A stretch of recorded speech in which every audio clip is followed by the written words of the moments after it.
Good morning. ഞാൻ ചെയ്യുന്ന ആദ്യത്തെ യൂട്യൂബ് വീഡിയോ ആണിത്. നമ്മുടെ ചാനലിൻ്റെ ലക്ഷ്യം സിമ്പിളാണ്. സ്റ്റോക്ക് മാർക്കറ്റിനെ കുറിച്ച് പഠിക്കുക, അല്ലെങ്കിൽ നല്ല മൂവ്മെൻറ്റ് ഉണ്ടാകുന്ന സ്റ്റോക്കുകളെ കുറിച്ചൊരു ധാരണ ഉണ്ടാവുക, കമ്പനികളെ ഫണ്ടമെൻ്റലി പഠിക്കാൻ ശ്രമിക്കുക. ഇതൊക്കെയാണ് നമ്മൾ ഈ ഗ്രൂപ്പ് കൊണ്ട് ഉദ്ദേശിക്കുന്നത്. ഇതിലിടുന്ന വീഡിയോസ് എല്ലാം എഡ്യൂക്കേഷണൽ പർപ്പസ് ആയിരിക്കും. അപ്പോൾ ഞാൻ എൻ്റെ സ്റ്റഡീസ് നിങ്ങളുമായിട്ട് ഷെയർ ചെയ്യുന്നു. അപ്പോൾ നിങ്ങൾ നിങ്ങളുടെ ഒരു വിവേചന ബുദ്ധി ഉപയോഗിച്ച് ആ സ്റ്റോക്കിനെ കുറിച്ച് വിലയിരുത്തുക, കൂടുതൽ പഠിക്കുക. എന്തെങ്കിലും ഡൗട്ട് ഉണ്ടെങ്കിൽ എനിക്ക് മെസ്സേജ് ചെയ്യുക. നമുക്ക് ഒരുമിച്ച് കാര്യങ്ങൾ പഠിച്ച് മുന്നേറാം. ഓക്കെ. അപ്പോൾ ആദ്യം നമുക്ക് നിഫ്റ്റിയിലേക്കൊന്ന് പോകാം. നിഫ്റ്റി കഴിഞ്ഞ 3 അല്ലെങ്കിൽ 5 ദിവസമായിട്ട് അത്ര സേഫ് സോണിലല്ല നമ്മൾ നിൽക്കുന്നത്. ഒരു 24,800 എന്നുള്ളൊരു ഹേർഡിലുണ്ടായിരുന്നു. അത് കടന്ന് കിട്ടിയിട്ട് തിരിച്ച് മാർക്കറ്റ് ഒരു 5 ദിവസമായിട്ട് താഴോട്ടാണ്. അപ്പം ഇന്ന് നമുക്കറിയാം, ഇന്നലത്തെ ഡേ ലോ ബ്രേക്ക് ചെയ്ത് മാർക്കറ്റ് താഴോട്ട് തന്നെ പൊയ്ക്കൊണ്ടിരിക്കുകയാണ്. അപ്പം കൂടുതൽ സ്വിംഗ് ട്രേഡിങ് അല്ലെങ്കിൽ പൊസിഷൻസ് എടുക്കുന്നതിന് മുന്നേ ഒന്ന് വാച്ച് ചെയ്യുക. നിഫ്റ്റി സ്റ്റേബിൾ അല്ലെങ്കിൽ നമ്മളെടുക്കുന്ന ഒരു പൊസിഷനും ലാഭത്തിൽ പോകത്തില്ല. നമ്മുടെ മിസ്റ്റേക്ക് അല്ല, മാർക്കറ്റിൻ്റെ പ്രശ്നമാണ്. ഗ്ലോബൽ മാർക്കറ്റിൽ ഏകദേശം ഒരു പാനിക്കുണ്ട്. അപ്പോൾ എടുത്തു ചാടി സ്വിംഗ് പൊസിഷൻസ് ഒന്നും എടുക്കാതിരിക്കുക, ഒന്ന് വാച്ച് ചെയ്യുക. അഥവാ ട്രേഡ് എടുക്കുന്നുണ്ടെങ്കിൽ തന്നെ മിനിമം ടാർഗറ്റ്സിൽ ഇറങ്ങി നമ്മൾ ഹാപ്പി ആയിട്ടിരിക്കുക. ഓക്കെ. അപ്പോൾ ഞാൻ എൻ്റെ വാച്ച് ലിസ്റ്റിൽ ഒരു 1-2 ആഴ്ചയായിട്ട് കുറച്ച് സ്റ്റോക്കുകൾ മാത്രമേ ആഡ് ചെയ്തിട്ടുള്ളൂ. അപ്പോൾ ആ സ്റ്റോക്കുകൾ ഏതൊക്കെയാണ് നിങ്ങളെ പറ്റി പരിചയപ്പെടുത്താം.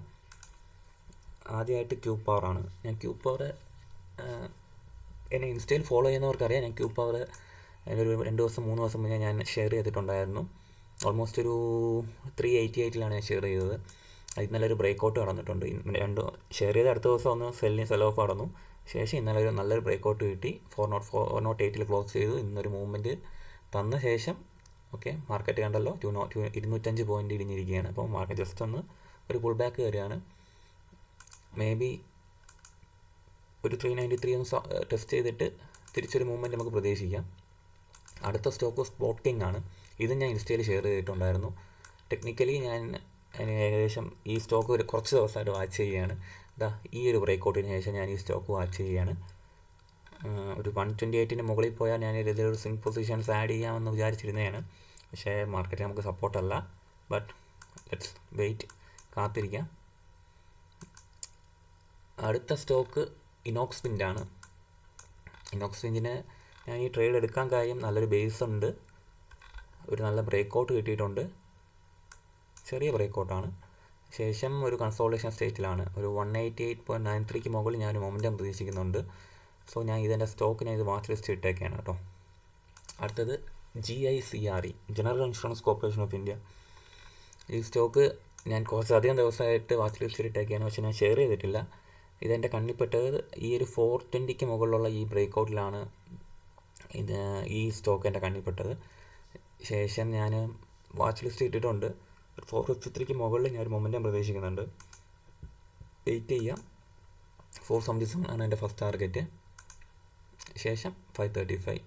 ഇപ്പം വെയിറ്റ് ചെയ്തിട്ട് ശേഷം മാത്രമേ ഇതിലൊക്കെ നമുക്കൊരു എൻട്രി എടുക്കാൻ പറ്റുള്ളൂ. കാര്യം എനിക്ക് 5 ദിവസമായിട്ടുള്ള ഒരു മാർക്കറ്റിൻ്റെ അവസ്ഥ എനിക്കൊരു തൃപ്തി ഇല്ലാത്തതുകൊണ്ടാണ് ഞാൻ വെയിറ്റ് ചെയ്യുന്നത്.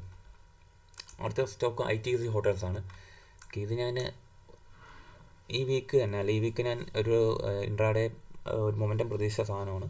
പക്ഷേ ഒരു മൊമെൻറ്റം ഉണ്ടായിട്ടില്ല നിലവിൽ. നെക്സ്റ്റ് വീക്ക് ഞാൻ ഇതിൽ ബ്രേക്കൗട്ട് പ്രതീക്ഷിക്കുന്നുണ്ട്.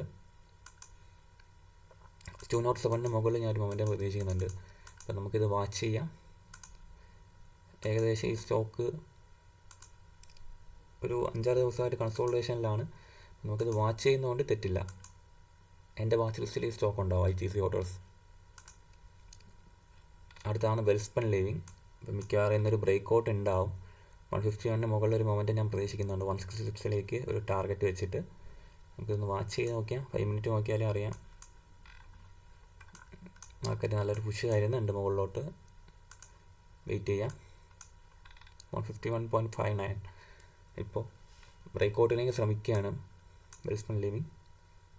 അടുത്തത് ഏതർ എനർജീസ്. ഇത് ഞാൻ പ്രോഫിറ്റിൽ ഇറങ്ങി ജസ്റ്റ് ഇൻട്രാഡേ സ്കാൽപ്പ് ചെയ്ത് വിട്ടു. ഇതൊരു IPO ബേസ് ബ്രേക്കൗട്ട് സ്റ്റോക്കാണ്. ഇന്നലെ ഇതിൽ നല്ലൊരു മൊമെൻറ്റം തന്നായിരുന്നു. പക്ഷേ എന്ത് ചെയ്യാനാണ്, അത് ഫെയിലായി. സപ്ലൈ ടെസ്റ്റ് ചെയ്ത് തിരിച്ചിറങ്ങി. ഞാൻ പറഞ്ഞിരുന്നല്ലോ മൊമെൻറ്റം ഇത്രയും വലിയൊരു മൊമെൻറ്റം ഇത് തന്നായിരുന്നു. ഞാൻ ഈ മൊമെൻറ്റത്തിൽ കുറച്ച് പോയിൻ്റ് ക്യാച്ച് ചെയ്ത് ഇറങ്ങിയിട്ടുണ്ട്. ശേഷം ഇന്നലത്തെ ഡേ ലോ ബ്രേക്ക് താഴോട്ട് വരികയാണ് ചെയ്തത്. ഇന്നും മാർക്കറ്റ് ഇത്തിരി ഒരു ഇൻസൈഡ് ക്യാൻഡിൽ ഫോർമേഷനാണ്.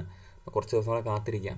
ഇത് മൂവ്മെൻറ്റ് തരുമ്പോൾ വളരെ നല്ലൊരു മൂവ്മെൻ്റ് ആയിരിക്കും. നല്ല ഹൈ ഫാസ്റ്റ് മൊമെൻറ്റം തരുന്ന ഒരു മൂവ്മെൻ്റ് ആയിരിക്കും ഏതറിൽ കിട്ടുമെന്നാണ് ഞാൻ വിചാരിക്കുന്നത്. ഈ സ്റ്റോക്ക് എൻ്റെ അടുത്ത ആഴ്ചത്തേക്ക് എൻ്റെ വാച്ച് ലിസ്റ്റിലുണ്ടാവും. അടുത്തതാണ് ഈ സ്റ്റോക്ക്, നിബ ബുപ്പ ഹെൽത്ത്. ഇത് നമുക്ക് സ്ട്രക്ചർ കണ്ടാൽ അറിയാം, ഒരു ഹയർ ഹൈ തന്ന് പോവുകയാണ്. ഇപ്പോൾ ഞാൻ വെയിറ്റ് ചെയ്യുന്നത് ഓൾമോസ്റ്റ് ഒരു 92-ന് മുകളിൽ ഒരു ബ്രേക്ക് ഔട്ട് കിട്ടുമെന്നാണ് ഞാൻ വെയിറ്റ് ചെയ്യുന്നത്. എങ്കിൽ ഞാനൊരു മിനിമം സ്റ്റോപ്പ് ലോസിൽ സ്വിംഗ് പൊസിഷൻസ് ആഡ് ചെയ്യാമെന്ന് വിചാരിക്കുകയാണ്. ഇത് എൻ്റെ മാത്രം ഒരു സ്റ്റഡി പർപ്പസാണ്, നിങ്ങൾ ചെയ്യണമെന്ന് ഞാൻ പറയുന്നില്ല. നിങ്ങൾ നിങ്ങളുടെ എന്താ പറയുക അറിവ് വെച്ചിട്ട് ഇത് വിലയിരുത്തുക. ഇത് എൻ്റെ മാത്രം സ്റ്റഡി പർപ്പസിന് വേണ്ടി ഞാൻ ചെയ്യുന്ന വീഡിയോ ആണ്. ഓക്കെ, അടുത്തത് ദിഷ്മാൻ കാർബോ ആമിക്സ് ഡീകോൾ. ഈ സ്റ്റോക്ക് ഞാൻ എൻ്റെ വാച്ച് ലിസ്റ്റിലുണ്ട്. ഇന്നലെ റിസൾട്ട് വന്ന സ്റ്റോക്കാണ്. 250ക്ക് മുകളിൽ പോയാൽ ട്രേഡ് എടുക്കാമെന്ന് പറഞ്ഞിരിക്കുകയാണ് ഞാൻ. 250ക്ക് മുകളിൽ ക്ലോസിങ് വന്നിട്ടില്ല. സോ ഞാൻ വെയിറ്റ് ചെയ്യുകയാണ്. ചിലപ്പോൾ തിങ്കളാഴ്ചയോ ചൊവ്വാഴ്ചയോ ക്ലോസിങ് കിട്ടുമായിരിക്കാം. വെയിറ്റ് ചെയ്യാം. ഇന്നൊരു ഗ്യാപ്പ് അപ്പ് ഓപ്പണിങ് വന്നിട്ടുണ്ട്. 250ക്ക് മുകളിൽ കിട്ടുകയാണെങ്കിൽ, ഒരു ക്ലോസിങ് കിട്ടുകയാണെങ്കിൽ ഞാൻ ഒരു സ്വിംഗ് പൊസിഷൻ ഇത് കൺസിഡർ ചെയ്യും. അടുത്ത സ്റ്റോക്ക് JBM ഓട്ടോ. ഇത് ഞാൻ എൻ്റെ വാച്ച് ലിസ്റ്റിൽ ഒരാഴ്ചയായിട്ട് ഇട്ടേക്കുന്ന സ്റ്റോക്കാണ്. അത്യാവശ്യം നല്ലൊരു ബേസ് ഉണ്ട്, സ്ട്രക്ചർ ബേസ് നൈസാണ്. അപ്പോൾ 720ക്ക് മുകളിൽ, അതായത് ഈ ഒരു ക്യാൻഡിലിൻ്റെ മുകളിൽ ക്ലോസിങ് വന്നിട്ടില്ല ഇതുവരെ. പക്ഷേ ഞാൻ ഈ സ്റ്റോക്ക് വാച്ച് ലിസ്റ്റ് ഇട്ടേക്കുകയാണ്. 679 അടുപ്പിച്ചാണ് ഇതിൻ്റെ ഒരു സ്റ്റോപ്പ് ലോസ് ഞാൻ കൺസിഡർ ചെയ്തത്. ഇതുവരെ ഞാൻ എൻട്രി എടുത്തിട്ടില്ല, ജസ്റ്റ് വാച്ച് ലിസ്റ്റിൽ ഇട്ടേക്കുന്നതേ ഉള്ളൂ. ഇതിൻ്റെ മൂവ്മെൻറ്റ് കിട്ടുമ്പോൾ നല്ലൊരു മൂവ്മെൻറ്റ് കിട്ടുമ്പോൾ ഞാൻ പ്രതീക്ഷിക്കുന്നുണ്ട്. ഒരു 734-ന് മുകളിൽ നല്ലൊരു മൂവ്മെൻറ്റ് ഞാൻ പ്രതീക്ഷിക്കുന്നുണ്ട്. സോ വാച്ച് ലിസ്റ്റിൽ ഇട്ടേക്കാണ്. ഇൻ്ററാർക്ക് ബിൽഡിംഗ് സൊല്യൂഷൻ, ഞാൻ ഇന്ന് ഇൻട്രാഡേ എടുത്ത ഒരു സ്റ്റോക്കാണ്. പ്രോഫിറ്റ് ഇറങ്ങി, വാച്ച് ചെയ്യാം. ഇതൊരു 5 മിനിറ്റ് ഇൻട്രാഡേ നോക്കിയാൽ മനസ്സിലാവും, നല്ലൊരു ബുള്ളിഷ് മൊമെൻ്റ് ഇതിൽ കാണിക്കുന്നുണ്ട്. 19,000-ന് മുകളിൽ ക്ലോസ് ചെയ്യുകയാണെങ്കിൽ ഈ സ്റ്റോക്കിൽ നല്ല മൊമെൻ്റ് ഉണ്ടാവും. 1900-ക്ക് മുകളിൽ ഇന്നത്തെ ഡേ ക്ലോസിംഗ് ഉണ്ടെങ്കിൽ ഈ സ്റ്റോക്കിന് നല്ല മൊമെൻ്റ് ഉണ്ടാവും. 2000 അല്ലെങ്കിൽ 2000 മുകളിലേക്ക് ഈ ടാർഗറ്റ് കയറാൻ സാധ്യതയുണ്ട്. ബട്ട് ഇന്നത്തെ ക്ലോസിംഗ് പ്രധാനമാണ്. ഇപ്പോൾ ഇന്ന് നല്ല മൊമെൻ്റ് ഉണ്ട്. അപ്പോൾ മൊമെൻ്റ് ഉണ്ട് എന്നതുകൊണ്ട് ഇത് ഇന്ന് 1900-ന് മുകളിൽ ക്ലോസ് ചെയ്യണമെന്നില്ല. ഇനിയും സെൽ ഓഫ് ഒക്കെ നടക്കാൻ സാധ്യതയുണ്ട്. മാർക്കറ്റാണ്, പ്രെഡിക്റ്റബിൾ അല്ല. അപ്പോൾ 1900-ന് മുകളിൽ ഇത് ക്ലോസ് ചെയ്യാൻ വന്നിട്ടുണ്ട്, നമുക്കൊരു മൊമെൻറ്റം പ്രതീക്ഷിക്കാം. അടുത്ത സ്റ്റോക്ക് ബാലു ഫോർജ് ആണ്. ബാലു ഫോർജ് ഒരു ബ്രേക്ക് ഔട്ടാണ്, വീക്ക്ലി ബ്രേക്ക് ഔട്ട് ഞാൻ കാണുന്നുണ്ട്. അപ്പോൾ ഞാനൊരു 673 എന്തായാലും ഇതിൻ്റെ ടാർഗറ്റ് ഞാൻ പ്രതീക്ഷിക്കുന്നുണ്ട്. പിന്നെ ഞാൻ പറഞ്ഞു, ഇന്ന് ഞാൻ സ്വിംഗ് പൊസിഷൻസ് ഒന്നും ഹോൾഡ് ചെയ്യുന്നില്ല. അപ്പോൾ എന്തായാലും ബാലു ഫോർജ് ഒരു 648-ൽ നിന്ന് ഒരു എന്തായാലും 677-ന് മുകളിൽ പോകാനുള്ള സാധ്യത വളരെ കൂടുതലാണ്. സ്ട്രോങ് ആണ്. വീക്കിലിയിൽ നോക്കിയാലും നമുക്ക് ഏകദേശം കാണാം, നല്ല സ്ട്രോങ് ക്ലോസിംഗ് ഒക്കെ തന്നിട്ടുണ്ട്. ഈ ആഴ്ചയും നല്ല മൊമെൻ്റം ഉണ്ട്.